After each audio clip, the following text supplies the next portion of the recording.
kegiatan yang kita laksanakan ini adalah melihat kesiapan sekaligus penyerahan Satlimas ini kepada Pak Kapolres dapat dilaksanakan pengamanan di tanggal 14 Februari.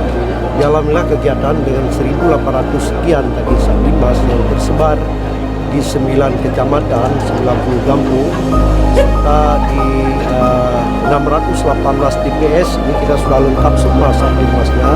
Nanti mereka lah yang berada di depan untuk melakukan pengamanan, kenyamanan, ketertiban masyarakat yang akan melaksanakan pencoblosan pada tanggal 14. Dan kita berharap dan kita berdoa semua mudah-mudahan Banda Aceh semua berjalan baik ya pada tanggal 14 sampai dengan perhitungan suara kita aman terkendali dan masyarakat juga merasakan kenyamanan.